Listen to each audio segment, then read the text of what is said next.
which looks at climate action.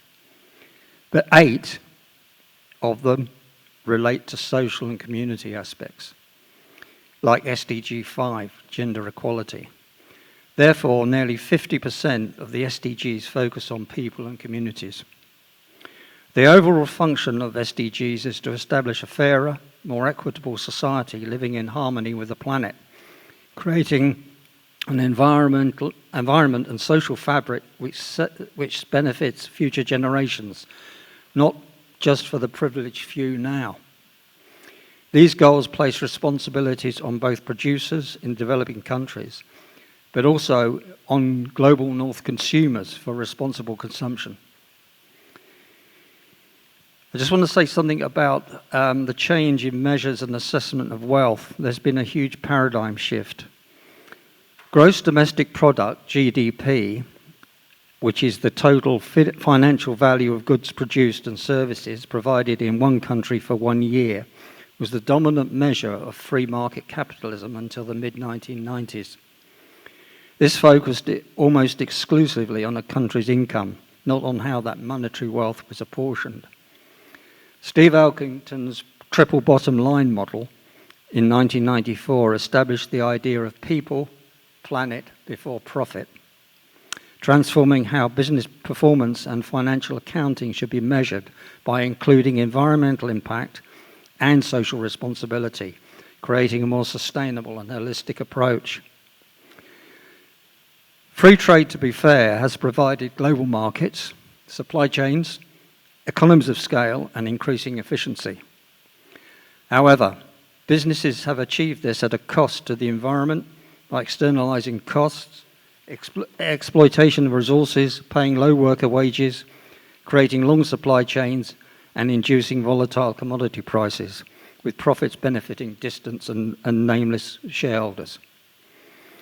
Further work by the UN produced the Inclusive Wealth Index in 2012 as a comprehensive, holistic asset evaluation tool. The IWI considers the value of all assets, including manufactured assets like infrastructure and machinery, capital, human capital, like education, well-being and knowledge, and natural capital like forests, minerals, oceans, etc. The focus here is specifically on sustainable development. The United Nations Environmental Programme produced biannual reports for 150 countries using these metrics now. So that is very encouraging in itself, that chart an individual country's developmental progress. Indeed, it had an early supporter, Andrew Haldane, a former chief economist of the Bank of England, was known for advocating Inclusive Wealth Index as a measure of a country's true wealth. He argued this index, which accounts for natural, human, social, and physical capital, provides a more comprehensive view of a nation's well-being than the traditional GDP metrics. The last couple of things I want to say is about attitudes and mindsets which might achieve a common good or philosophy. Ideally, our aim in all this is to have everyone helping each other to feel as good as possible and to try to care for others as well as ourselves.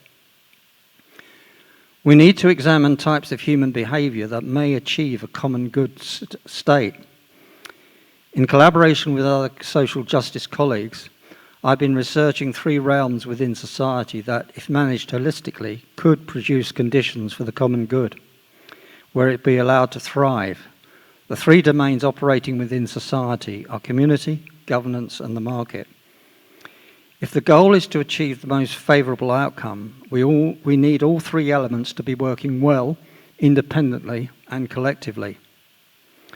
From this viewpoint, that means A, a community incorporates dialogue characterised by empathy rather than discord, positive government with a commitment to justice instead of pursuing authority, and market institutions should reward productivity in preference to greed and selfishness.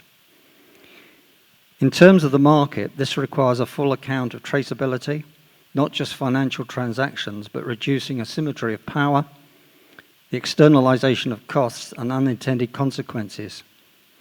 If all this can be achieved within and between these three spheres, stakeholders, small, medium-sized enterprise producers, and informed consumers may become more empowered to contribute to what we together come to believe as the common good. However, not everyone has the same freedom to make these choices. Upbringing, parental influence, cultural identity, education, status, and religious beliefs, they all shape our view of the world, which, depending on how we think, will affect individual feelings, analytical thinking, and objectivity. And thus, our views on our own and other people's rights and duties may lead to different conclusions. So what's the overall perception? Well, perhaps the ideal is for the global north consumers to feel good about themselves supporting small and medium-sized enterprises in the global south, not just morally and ethically, but realizing the difference that their Fairtrade certified purchase has made, not simply to the individual Fairtrade farmer, but collectively to their immediate local community and benefit. It is not just about an individual satisfaction or utility while enjoying a delicious Fairtrade chocolate bar, but sharing that good feeling about global south producers feeling good about themselves. So in conclusion, I think Fairtrade can successfully be aligned with and applied to the principles of the common good, as its core aims are to improve stakeholders' lives and livelihoods, ensuring a more just and sustainable global trade system. Fairtrade contributes to the overall well-being of communities by the promotion of fair prices, enhanced traceability, and certifying good working conditions, including gender equality. There's an important role here for Fairtrade in educating consumers in the global north as well, through the Fairtrade mark, which in the UK has about 90% customer recognition. Fairtrade producers actually own 50% of the Fairtrade brand. I think it should be more. The clue is in the title, fair. Thank you very much.